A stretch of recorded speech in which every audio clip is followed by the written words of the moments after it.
Hello everyone, good morning. আজকে এই বাজে সকাল 9:30। এখন থেকেই শুরু করছি ব্লগটা বাইরে থেকে। প্রতিদিন এই ছাদে গিয়ে অনেকক্ষণ ওয়েট করতে হয় পাখিকে দেওয়ার জন্য। তো এবার সেজন্য আজকে আমরা ডাইরেক্টলি মাঠে যাচ্ছি। এই যে শতদেব যাচ্ছে। আজকে বড় মেয়েকে নিয়ে যাচ্ছি না, বড় মেয়ের একটু শরীরটা ঠিক লাগছে না, ওই জন্য বললাম ঠিক আছে রোদের মধ্যে বেরোস না। বায়না করছিল বেরোনোর জন্য, কিন্তু আমার মনে হলো থাক, রোদের মধ্যে আর যেতে হবে না।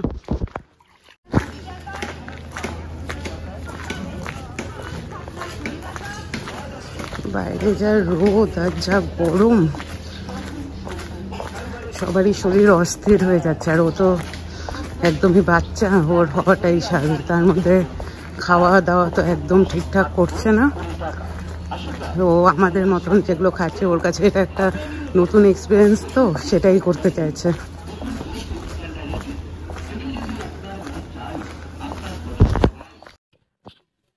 এই এখন শতদীপ যাচ্ছে সেই মাঠের মধ্যে দিয়ে।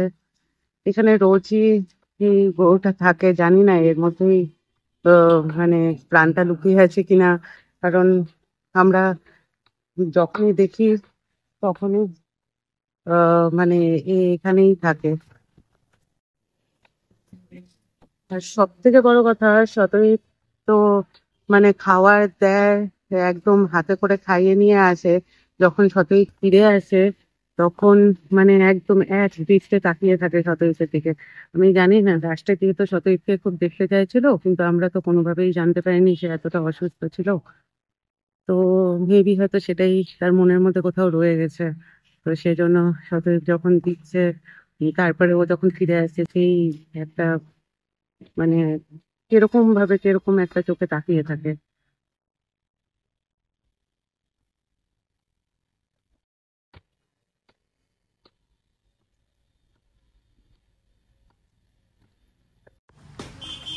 হয়ে গেছে খাবার খাওয়ানো, এখন আমরা ফিরে যাচ্ছি। ফিরে গিয়ে ব্রেকফাস্ট করব, আরও আপনাদের সাথে অনেক কিছু কথা হবে।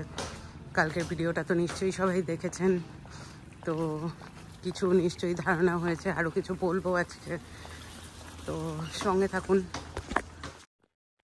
এই রাস্তাটা দেখুন, একদম যাচ্ছে তাই অবস্থা। নাকি মহালয়ার দিন এই কালভার্টটা খুলবে, তারপরে এগুলো সরাবে। মহালয়া থেকেই তো পুজোটা শুরু অ্যাকচুয়ালি। তো এরকম অবস্থা হয়ে আছে, এই রাস্তা দিয়ে যাতায়াত করা খুবই কষ্টের ব্যাপার। কালকে সন্ধ্যেবেলায় ও যখন সন্ধ্যা আরতি করছিল তখন আমি খানিকটা দেখিয়েছিলাম এদিকটা। এবার ঝাপ করে এরকম, এবার এই দিকটা পুরোটা ঘুরে দেখাই। অন্ধকারে তো কুয়োর পাড়টা ঠিক মতন দেখাতে পারতাম না কালকে সন্ধ্যেবেলায়, তাই এই যে আমাদের কুয়োর পাড়টা। এবার এই দুটো ঘর হচ্ছে গোডাউন হিসেবে এখন ব্যবহার করা হয়, কিন্তু আগে এটা তো অন্ধকার আছে, এখন বুঝতে পারবে না। এই দুটো ঘরে আমার ঠাকুমা দাদু থাকতো, আর আমরা থাকতাম এই পাশের ঘরটায়। মানে যখন আমাদের বড় বিল্ডিংটা তৈরি হয়েছিল না, তখন আমরা থাকতাম এই দিকের ঘরটাতে, আর ঠাকুমা দাদু থাকতো ওই ঘরটাতে। আর এটা একটা ঘর, এটা হচ্ছে তুলসী মঞ্চটা।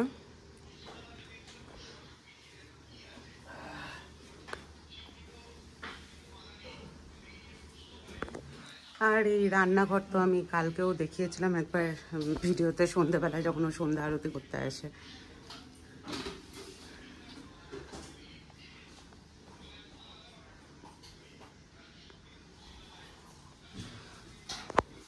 তো আমার দাদু যখন বেঁচে ছিল তখন তো এই ঘরেই ছিল দাদু।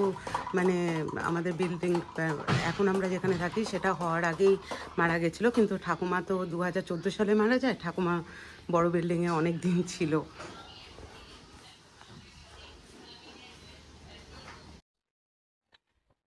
এটা হচ্ছে আমরা এখন যে ঘরে থাকি সেই, মানে যে বিল্ডিংটা এখন আমরা থাকি, মানে উঠোনের উপরে যেটা পরে তৈরি হয়েছিল।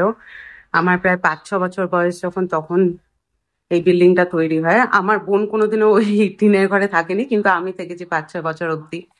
তো এবার যেটা হচ্ছে আমাদের ড্রয়িং রুমটা, এখানে এখন বাবা শোয় এই ঘাটটাতে। পরে আরো ভেতরে যে রুমগুলো আছে সেগুলোর একটা রুম ট্যুর আমি দেবো। এটা হচ্ছে আমার ঠাকুরদা, পাশেরটা হচ্ছে আমার ঠাকুমা। ঠাকুরদা মারা গেছে আমার যখন 1 বছর বয়স, 91 সালে, তখন আমার ঠাকুরদা মারা গেছে। আর এ হচ্ছে তারামার ফটো একটা। বাবা কি, আমরা সবাই তারামার খুব ভক্ত। বছরে তো একবার করে আমরা যাই তারাপীঠে। তো তারামার এই ফটোটা বহু বছরের পুরনো। এটা হচ্ছে আমার দাদু, মানে মায়ের বাবা। দাদু মারা গেছে 2015 ডিসেম্বরে। তো এটা হচ্ছে আমার সেই দাদু। আর এই দেখুন, এটা হচ্ছে আমার বিয়ের দিনকার ফটো। এই আমরা 5 জনে একসাথে, এটা আমার বিয়ের দিনের ফটো।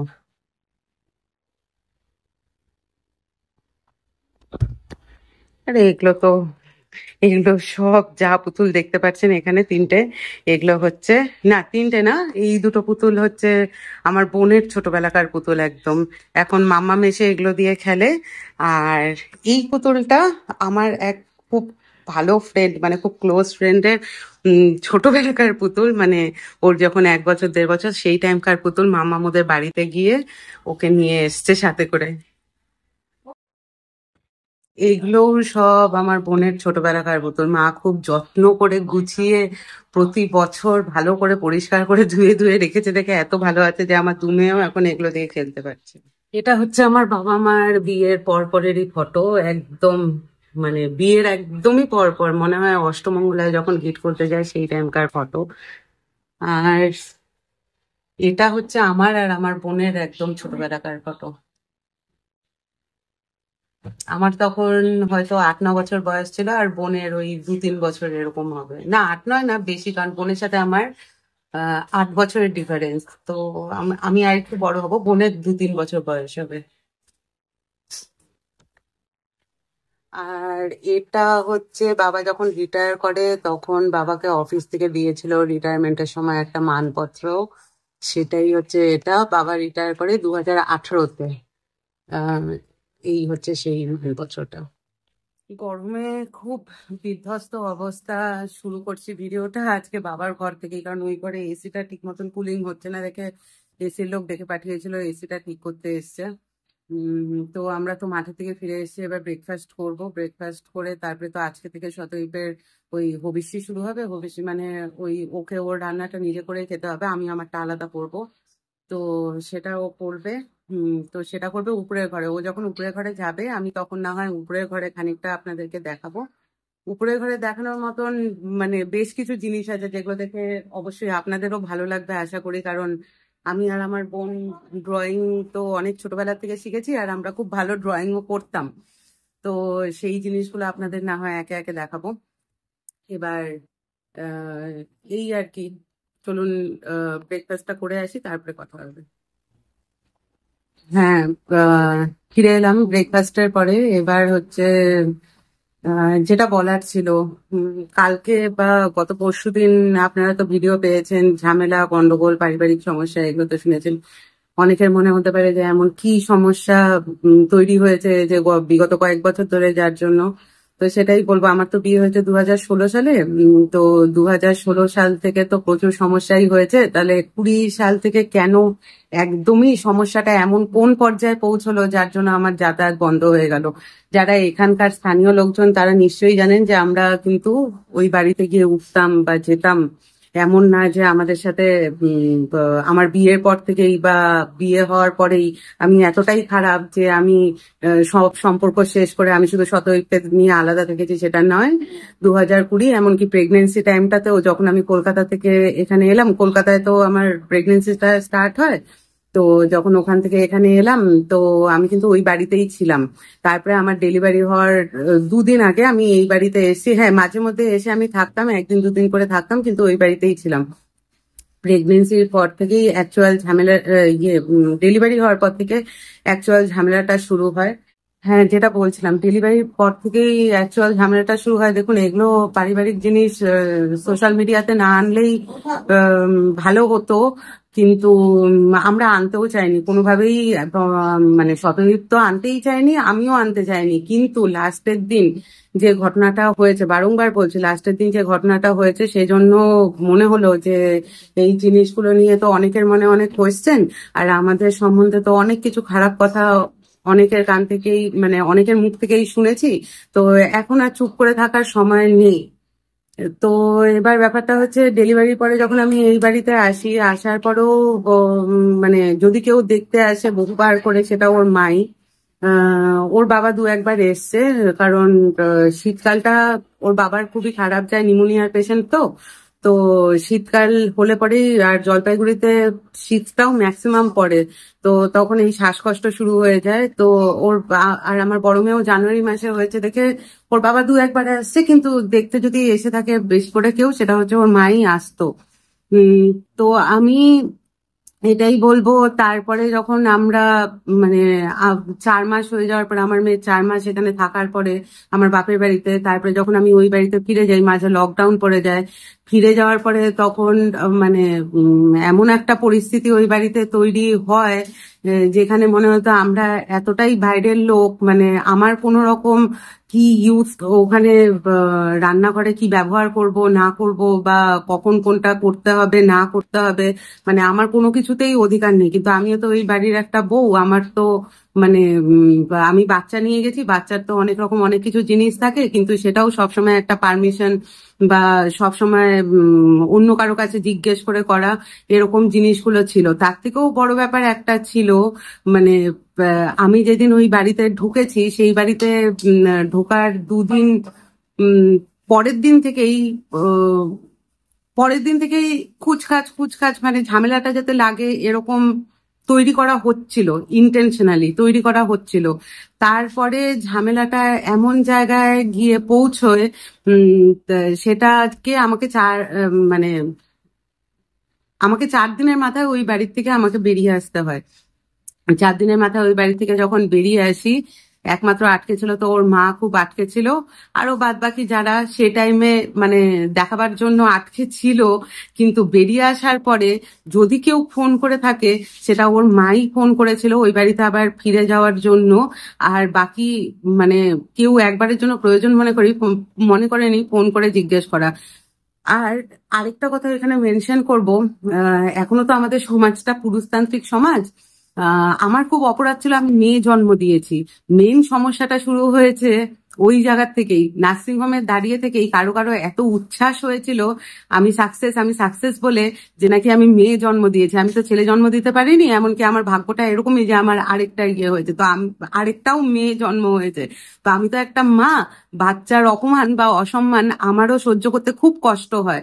আর আমিও একটা মেয়ে, সেখানে আমার এই সমস্ত জিনিসগুলো দেখার পরে যখন বাড়িতে দুজন থাকে, দু ভাই বোন বলুন বা দুই বউ বলুন বা ইয়ে করুন, সবার সমান অধিকার থাকা উচিত, কিন্তু আমি সেটা কোনোদিনই পাইনি। তো আমার তাতে কোনো সমস্যাও ছিল না। আগেও যখন বিয়ের পর পর আসতাম, আমি যখন পেতাম না, আমার তাতে কোনো সমস্যা ছিল না। কারণ কি, আমি তো বাইরেই থাকতাম, আসতাম কি 10 দিন, 12 দিন, 15 দিন, তার মধ্যে ধরুন 3-4 দিন আমি আমার বাপের বাড়িতে থাকতাম, বা আমরা ঘুরে ফিরে বেড়াতাম। আমার তাতে কোনো রকম কোনো সমস্যাই ছিল না যে আমাকে কেন সেই সম্মান বা কি দেওয়া হচ্ছে।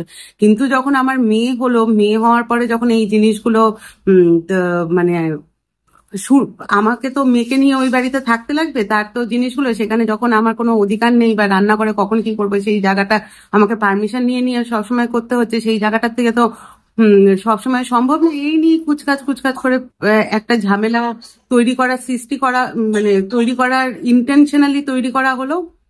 তৈরি করে আলটিমেটলি 4 দিনের মাথায় ওই মেয়েটাকে নিয়ে আমি বেরিয়ে আসলাম। তারপরে মা এলো, মা বাবা দুজনেই এলো। মা যখন এলো এই বাড়িতে, তখন মা এসে আমাকে অনেকবার করে বললো, তো সেই দিন হিট অফ দ্য মোমেন্টে, যেদিন তুমুল ক্যাচাল হয়ে আমি বাড়ি থেকে বেরিয়ে এসেছিলাম, হিট অফ দ্য মোমেন্টে মানে অনেক কথাই মাও বলেছিল, এখন তো সে চলে গেছে তার ব্যাপারে না, কিন্তু সে যখন এই বাড়িতে এসেছিল, সে আমাকে বলে মানে অনেকভাবে আমাকে বুঝিয়ে নিয়ে যাওয়ার চেষ্টা করেছিল, ওর বাবাও সাথে এসেছিল, মা অনেকভাবে বুঝিয়ে নিয়ে যাওয়ার চেষ্টা করেছিল, কিন্তু আমি বলেছিলাম যে আমি যদি যাই তাহলে পরে যে কথাগুলো শুনে আমি ওই বাড়ির থেকে বেরিয়েছি বা কিছু, বা সেই অধিকার বা সেই সমান অধিকারটা আমাদেরকেও দিতে হবে, মানে আমাকে শতইকে দুজনকেই দিতে হবে। তো ওর মা বলে মানে সেটাতে সে কি বলবে, মানে সেই এতটা চাপে ছিল, সেটাতে তার কিছু বলার মতন ছিল না। তো যাই হোক, আমি যাইনি কারণ দেখুন, আমার অসম্মানটা আমি নিতে পারি, আমার তো সন্তান, তার অসম্মানটা নিতে পারবো না। কারণ নাতি নাতনি সমান অধিকার, সবার বাড়িতে থাকাটাই উচিত হলো। তারপরে কিন্তু ওর বাবা শুধু সমস্ত কথাবার্তা শোনার পরে শুধু বেরিয়ে যাওয়ার সময়, মানে আমার বাপের বাড়ি থেকে বেরিয়ে যাওয়ার সময় আমাকে শুধু বলল, তোর যদি ইচ্ছা হয় যাবি, না গেলে তো কিছু বলার নেই, মানে এক্স্যাক্টলি এই কথাটা বলে গেছিল। তো তা মানে মেয়ে হয়েছে দেখে এতটাই অফেন্ডেড যে সেখানে কিছু উম, আর কি বলবো, এটাই। যাই হোক, তারপরে তো এই করেই চলছিল। 2020টা এইভাবেই কাটলো। শতদীপ ওই বাড়িতেই থাকতো, যেত না, মানে শতদীপ কিন্তু ওই বাড়িতেই ছিল।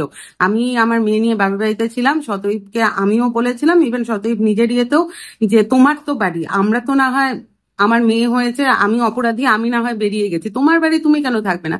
কিন্তু শতদীপ যখন থাকতো, শতদীপকেও অনেক কিছু মেনটেন করে, অনেক কিছু ভয়ে বা কখন কি হয়ে যায়, কিছু বললেই কি হয়ে যায়, এইভাবে শতদীপ ছিল। এবার সেই কথাগুলো তো মানে আমি এখন মুখে বলছি, আমাদের সম্বন্ধে অনেক কথা রটানোর পরে মুখে বলছি, 4 বছরে কেন মুখ খুললাম না। আমাদের আগের ভিডিওগুলো এটা নিয়ে, এই ভিডিওটা যখন আপলোড হবে, এটা 46 নম্বর ভিডিও হবে। আমরা 1 মাস ধরে এই চ্যানেলে ভিডিও করা শুরু করেছি। এবার আমরা যদি চাইতাম, স্টার্টিং ডেট থেকেই আমরা এই সমস্ত কথা বলে বলে করতে পারতাম। তো আমরা কিন্তু কিছু বলিনি, আমরা ফ্যামিলির কথা আনতেই চাইনি। কিন্তু এখন আনার একটাই উদ্দেশ্য, যে মানুষ জানুক, যে ব্যবহারগুলো মানে হয়েছে, সেটা হচ্ছে মানুষ জানুক। এবার শতদীপ যখন যেত, ওকে তো এরকম করে থাকতে হতো, তারপরে বাড়িতে বিশাল গন্ডগোল ক্যাচাল এই সমস্ত কিছু হতো। হওয়ার পরে আবার ও বেরিয়ে আসতো, বেরিয়ে এসে এবার দেখুন, ও হোটেলে থেকেছে, বন্ধুর বাড়িতে থেকেছে। এবার একই জায়গার মধ্যে, কালকে বললাম না, আমার বাবা মারও তো একটা মান সম্মান আছে। ও যখন হোটেল থেকে বেরোয় বা বাড়ি থেকে বেরোয়, ওকে ডাইরেক্টলি কেউ কিছু জিজ্ঞেস করে না, বা ওর বাড়ির লোকজন তো অলরেডি খারাপ কথা ওর নামে বা আমার নামে বলেই রেখেছে। কোয়েশ্চেনেবল হতে হয় আমাদেরকে, আমার বাবা মাকে কোয়েশ্চেনেবল হতে হয়। তো এই সমস্ত জিনিসগুলো যখন হয়েছে, তখন আমি বললাম, তুমি কেন হোটেলে থাকবে, তুমি এখানে। এমনকি এমনও হয়েছে, রাত্রি 12টার সময় ওকে ওই বাড়ি থেকে এত অশান্তি ঝামেলার জন্য বেরিয়ে আসতে হয়েছে, কিন্তু একটা প্রাণীকেও ফোন করেনি। আমার তো হাজবেন্ড, তার আজকে কিছু হয়ে গেলে পরে তো আমি অথই জলে পড়ে যাব, যতই আমি নিজের মানে ইন্ডিপেন্ডেন্ট হই না কেন, আমার আমার তাকে ছাড়া তো আর কিছু নেই। তো এবার তাকে আমি আমার বাড়িতে রেখে, কিন্তু ওই বাড়ি থেকে কেউ ফোন করে মানে জিজ্ঞেসও করেনি যে কোথায় আছে না আছে, কি ব্যাপার। তাদের একটাই ধারণা সবসময়, যাই হয় নাকি ওর ওর শ্বশুর বাড়িতে চলে আসে। কিন্তু একটা কথা আমি বলি, অনেকেরই মনে হতে পারে ও শ্বশুর বাড়িতে থাকে, মানে ও শ্বশুর বাড়িতে এসে থাকে, যখনই আমরা জলপাইগুড়িতে থেকেছি শ্বশুর বাড়িতে থাকে, বা ওর মানে কি বলবো, আহ, আমরা যখন এখনো জলপাইগুড়ি আসি, শ্বশুর বাড়িতে থাকে, হয়তো শ্বশুর বাড়ি থেকে প্রচুর সম্পত্তি, টাকা পয়সা এই সমস্ত পায়। কিন্তু আমি মানে কি বলবো, আমার মেয়েদের ঠাকুরের দিব্যি নিয়ে, আমার মানে মেয়েদের দিব্যি নিয়ে আমি বলতে পারি, সতই এমন একটা ছেলে, মানে এতটাই সে নিঃস্বার্থভাবে লোকের জন্য চিন্তা করে আর নিঃস্বার্থভাবে লোকের জন্য করতে ভালোবাসে। সেই জায়গায় দাঁড়িয়ে মানে ওর লোভ কি জিনিস আমি আজ পর্যন্ত কোনোদিনও দেখিনি। আমার আজকে দুটো মেয়ে হওয়ার পরে, এখন আমরা যখন থেকে আমরা আমাদের প্রথম ফ্ল্যাটটা কিনেছি, তখন থেকে, আমার যখন একটা মেয়ে হয়ে গেল, তখন থেকে আমি কিছু কিছু করে সংসারে কন্ট্রিবিউট করা শুরু করেছি। কিন্তু আমি তো নিজেও চাকরি করি, একটা মোটামুটি যথেষ্ট ভালো একটা অ্যামাউন্ট আর্ন করি। তো সেই জায়গায় দাঁড়িয়ে আমাকে সংসারে কোনোদিনও কোনো কন্ট্রিবিউট করতে হয়নি। কিন্তু যখন থেকে আমরা ফ্ল্যাট কিনি, তখন তো ফ্ল্যাটের ইএমআই, গাড়ি কিনি, তো গাড়ির ইএমআই এই সমস্ত শুরু হয়, তখন আমি ওকে বলি যে একজনের উপর প্রেশার দিয়ে তো লাভ নেই, দুজনে মিলে করি, তুমি তাহলে ওদিকটা দেখো আর আমি এরকম দেখি। তো এইভাবে আমাদেরকে চলতে হয়, মানে চলতে হচ্ছে, আর এখনো চলছি। কারণ ও আমার পাশে দাঁড়াবে, আমি ওর পাশে দাঁড়াবো, এটাই খুব স্বাভাবিক ব্যাপার, যে কোনো হাজবেন্ড ওয়াইফের মধ্যে এই রিলেশনশিপটাই মেনটেন হয়। এবার ব্যাপারটা হচ্ছে এবার ওর নামে জলপাইগুড়ির মানে হেন লোক নেই, হেন লোক বলবো না, মানে চেনা পরিচিত সার্কেলের যারা আছে ওই বাড়ির সাথে যুক্ত, ওর নামে সবার কাছে একই কথা বলা হয়েছে, ও তো নাকি ঘর জামাই, ও আমার বাবার টাকা পয়সা সম্পত্তির লোভে এখানে থাকে বা এখানে। এগুলো যদি কেউ প্রুফ চায় আমরা দেখিয়ে দিতে পারি। আমি আমার বাবার কাছ থেকে একটা পয়সা আমি কোনোদিনও চাইনি। যদি চাও, মানে ভগবান না করুক চাওয়ার মতন কোনোদিন পরিস্থিতি আসুক। আর মানে আমি শুধু একটা কথাই বলি, ওরও সেটাই, আমরা নুন ভাত খেয়ে থেকে যাবো, কিন্তু কোনোদিনও কারো কাছে হাত পাতবো না। আর সব থেকে বড় কথা, এই সমস্ত কথাবার্তা শোনার পরেও ও ওই বাড়িতে বারবার করে ফিরে গেছে। যাওয়ার পরে কিন্তু কোনোভাবে তো ওকে বাড়ির থেকে বের করাটাই মেন উদ্দেশ্য ছিল। আমি আমার মেয়েকে নিয়ে তো বহুদিন আগেই বেরিয়ে আসছি, ওকে বাড়ির থেকে বের করাটাই তো মেন উদ্দেশ্য ছিল। সেটা করতে তারা সাকসেসফুল হয়েছে। একদমই ফ্ল্যাট করে আমরা বাড়ি, মানে আমাদের প্রথম ফ্ল্যাটটা কিনে তখন তো আমাদের একটা বাড়ি বলতে আর কিছু ছিল না, মাথা গোজার ঠাই বা ওর বাবার মানে ওর বাবার বাড়িটা তো বায়োলজিক্যাল, ওরও একটা অধিকার যে ওই বাড়িটা তে ওর মাথা গোজার একটা ঠাই হোক, কিন্তু সেটা তো ছিল না। তখন আমাদের ইমিডিয়েটলি একটা কিছু ব্যবস্থা করার দরকার ছিল মাথা গোজার মতন। সেই জন্য আমরা তড়িঘড়ি লকডাউনের মধ্যে 21 সালে ফ্ল্যাটটা কিনে আমরা সম্পূর্ণই ওখান থেকে আলাদা হয়ে যাই। তারপরেও ও ফিরে এসে, যখনই আমরা কলকাতা থেকে এসেছি, ও কিন্তু ওই বাড়িতে উঠতো, আমি আমার বাপের বাড়িতে। কিন্তু ও যে দুদিনের জন্য উঠতো, ওঠার পরেও ওকে বিভিন্ন ভাবে এরকম করে টোন টিটকারি কাটা হতো। কালকে টোন টিটকারি কথা বললাম না, এইটা হচ্ছে টোন টিটকারি কাটা। এবার ব্যাপারটা হচ্ছে আমার কথা এটাই যে আমি অনেক চেনা পরিচিত লোকজন বা কিছু আমার এই ভিডিও করা নিয়ে বা কিছু করা নিয়ে সমালোচনা করছে বা বলছে যে এগুলো পারিবারিক জিনিসগুলো সোশ্যাল মিডিয়ায় বা আনাটা একদমই উচিত ছিল না। বারংবার বলছি আমি একদম আনতে চাইনি বা আমরা একদম আনতে চাইনি, কিন্তু সহ্য করতে করতে না একসময় ধৈর্যের বাঁধ ভেঙে যায়। আজকে সেটাই হয়েছে। এরপরে তো 2020-21 সালের এরকম খুটখাট খুটখাট বহু ঘটনা আছে, সেগুলো যদি বলতে যাই মানে কি বলবো, একটা বিশাল বই হয়ে যাবে। আরেকটা কথা, হ্যাঁ, আত্মীয় স্বজনরা আমাদের বাড়িতে কেউ আসে না, কিন্তু সবার সাথেই যোগাযোগ আছে। অন্তত বাবার বাড়ির সাইডে কারোর সাথে না থাকলেও মায়ের বাড়ির সাইডে সবার সাথে আমাদের যোগাযোগ আছে।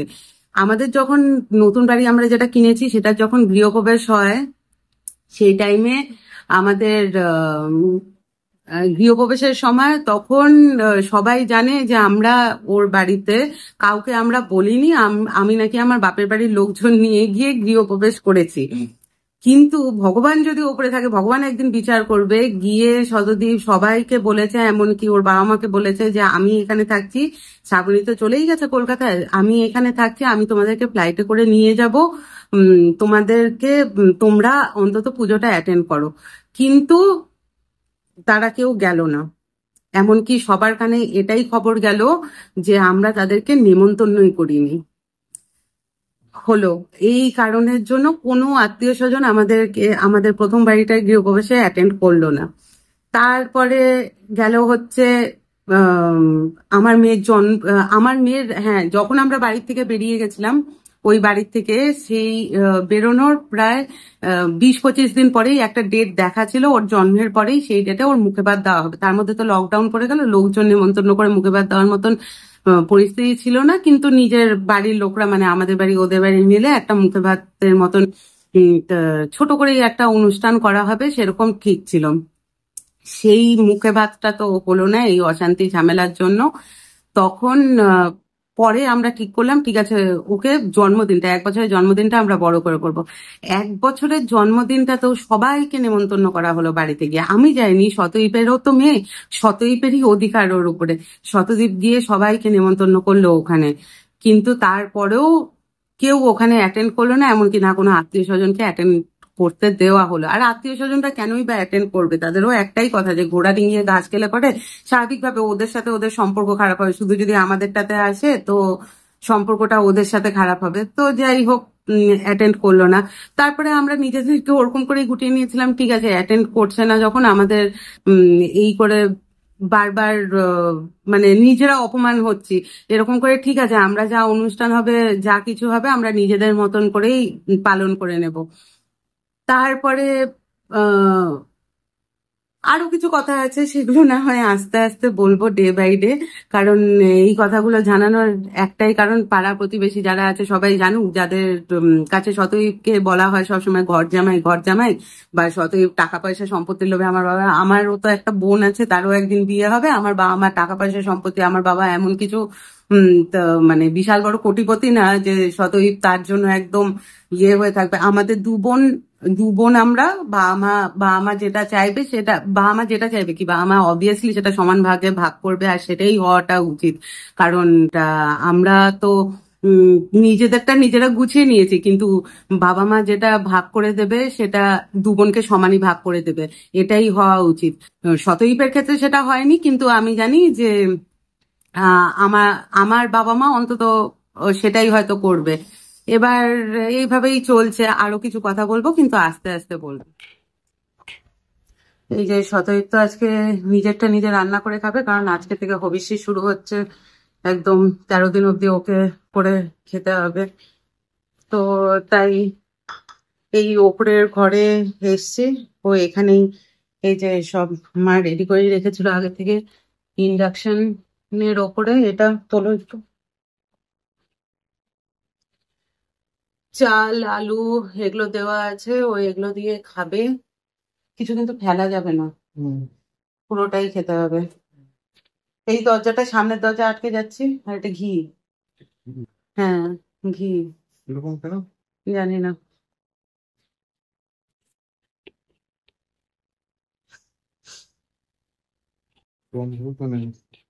ঘি